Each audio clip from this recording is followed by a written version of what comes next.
بسم اللہ الرحمن الرحیم۔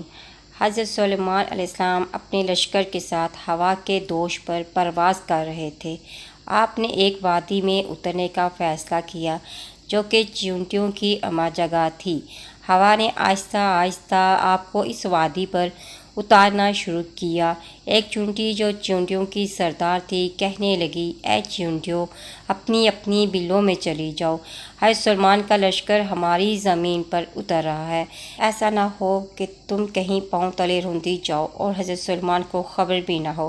یہ آواز ہوا نے حضرت سلیمان کے کانوں تک پہنچا دی۔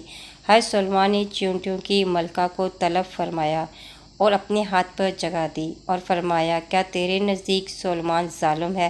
اس نے کہا، حضور، میں آپ کو ظالم نہیں سمجھتی، لیکن اپنی رعایا کی حفاظت کرنا میرا فرض ہے، اور اسی فرض کی وجہ سے میں نے انہیں آگاہ کیا ہے تاکہ جانی نقصان سے محفوظ رہ سکیں۔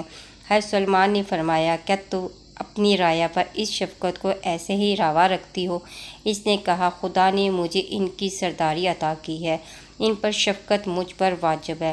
پھر حضرت سلیمان نے فرمایا، اچھا یہ بتلاؤ، تمہاری حکومت اچھی ہے یا میری؟ اس نے کہا، اس وقت تو میرا مرتبہ آپ سے بھی بلند ہے، کیونکہ میں آپ کے ہاتھوں پار ہوں۔ آپ ایک عظیم بادشاہ ہونے کے ساتھ ساتھ اللہ کے نبی بھی ہیں۔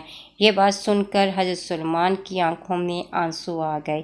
ناظرین، یہاں پر ایک اہم سوال ہے کہ کیا چیونٹیاں بول سکتی ہیں؟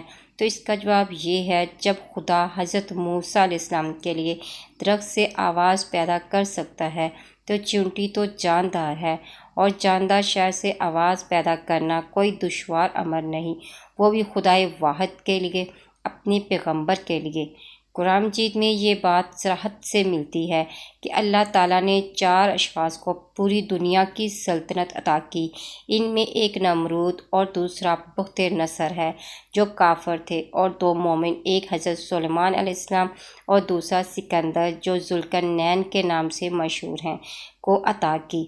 آپ نے خدا کی بارگاہ میں دعا کی تھی، اے میرے پالنے والے، مجھے بخش دے اور مجھے وہ حکومت عطا کر کہ میرے بعد یہ شرف کسی کو نہ ملے، تو بڑا عطا کرنے والا ہے۔ اللہ تعالیٰ نے آپ کی اس دعا کی بنیاد پر وہ حکومت عطا کی جو جن و انس، چرند و پرند، جمادات، نباتات اور حیوانات پر مشتمل تھا، اور آپ کو وہ اختیار عطا کیا جس کی مثال دنیا کی سلاطین کی صف میں کہیں نہیں ملتی۔ انسانوں کے علاوہ آپ کا لشکر جناتوں، دیوزادوں، درندوں اور پرندوں پر مشتمل تھا۔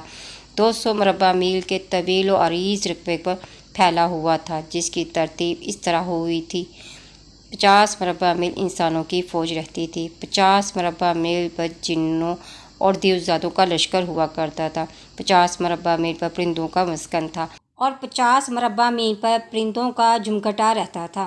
آپ نے 3 میل لمبی، 1.5 میل چوڑی عظیم و شان بساط بنائی ہوئی تھی، جس میں لکڑیوں پر بنے ہوئے شیشوں کے 1000 محل موجود تھے۔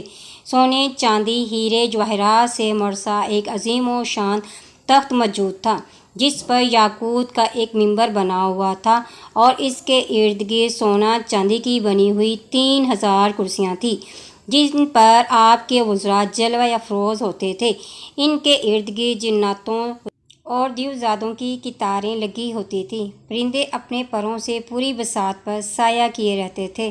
ہوا اس بساط کو آپ کی خواہش کے مطابق ایک مقام سے دوسرے مقام پر اپنے دوش پر اٹھا کر لے جاتی تھی۔